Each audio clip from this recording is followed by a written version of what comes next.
So it goes on to say here, there's currently a massive opportunity to capture value within the private investment marketplace with disruptive technology, aka blockchain technology, given this market's high friction, lack of transparency, illiquidity, and complicated regulatory environment. i.e. real estate. Yeah, at over $7 trillion in size, the global private real estate markets are prime for change, essentially. It's one of the slowest moving markets in the world. And that's from the transaction level. As you guys know, I was a real estate wholesaler for 5 years. And so although I technically owned properties, but it was like the most at 4 months at a time, because my goal was to flip. It was to flip it instantly. So from the transaction level all the way up to the innovative level in terms of the capital, the abstract capitalism tools that we have, one of the slowest moving markets that we have. And the largest, which kind of makes sense. You know, a large ship doesn't move as fast as a jet ski. But that doesn't mean you can't put some turbochargers on that motherfucker. Yeah, it's funny because yes, it can be looked at that way, but real estate is so granular and market by market is different. That's why even national real estate data sometimes doesn't give you the full picture. And it's appropriate to go market by market, meaning state by state, or sometimes even city by city within a state, because they can vary so much. And so, for example, King County in Washington, I was working on a development there. It was going to take us, I don't know, an extremely years and years and years to get a permit to put up these modular homes. We were building modular homes.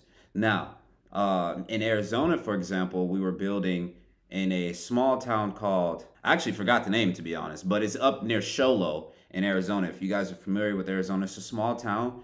The regulatory side there in terms of getting permits, it was going to take us no more than 24 months. And so they would vary by market. And so there should be more innovation in the real estate space, especially on the local level, but we really just haven't seen it. Yeah, I mean, to compare that example, you're saying looking at it different. On a cruise ship or on a ship, you got your suites, but you also got the jail at the bottom. So what does that mean? Tell us what that means in the comments, guys. It's still within one thing. It's still like its own thing, but it has its own silos. I see what you said. Yeah. It's so local though. My real estate guys, you know what I'm talking about. Yeah, my ship guys, y'all know what I'm talking about. No, I'm just playing. All right, so here we are, like getting into the nitty gritty. We're on page 9. It says here, private markets suffer from slow execution, lack of transparency, limited liquidity, resulting in a higher cost of capital. Most legacy financial systems use practices that have not evolved compared to our data-driven world. Legacy institutions have financial incentives to maintain this inefficient status quo. Guys, in any economy, people are going to follow the incentives, whether that's good for people or bad for people. And it just so happens that in this industry, in real estate, things are set up to essentially not evolve. So they're trying to tackle an interesting kind of problem. I wouldn't say it's a hair on fire problem, but it's almost like your hair is on fire without you knowing it's on fire. I'm not going to say all, because I know some projects that are innovating in the space and they do a good job integrating the TradFi with the blockchain world, aka Proppy. Yeah, but most of the innovation has taken place at the high capitalistic level, meaning the mortgage-backed securities and all those esoteric abstract tools that we have to extract value from the physical property itself. And so it's a reason that the BlackRocks, Fidelities, it's a reason that they only have access to these tools, and you can't just go buy some mortgage-backed securities. For one, you can't afford it.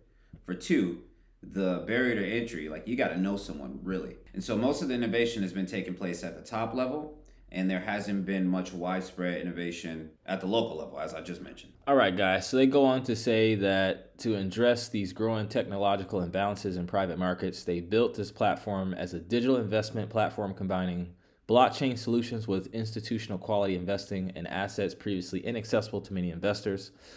It says our platform enables digitized issuance of securities, transfer and tracking of ownership, and regulatory compliance. Our secure distributed infrastructure provides a brand new, instantly accessible, global and borderless peer-to-peer marketplace. So just to sum it up, their value proposition is these 4 bullet points. So modernizing custody of assets, how they're issued, analyzed, and exchanged. Lowering costs and removing friction by automating trust and disintermediary unnecessary third parties. 3, improving access to and quality of data. And 4, introducing the potential for enhanced execution and increases in liquidity. One of the most pointless intermediaries in the real estate space is a broker, in my opinion. Yes, they have their use case in terms of education, but with a lot of these guys who they already have a great understanding of real estate, they don't need education. And a lot of the times these commercial real estate brokers, unless they're dealing with someone who's new to the game, that's where their value really shines. But here, they're kind of just like button pressers, and then they'll generate 3 to 5% on that sale, which if you're familiar with real estate, every dollar matters. It eats into your ROI, it eats into your cash on cash, it eats into every metric you use to track your ROI. And so it's important to either try to mitigate what you pay them or have a product like this in which the platform itself could act as a broker.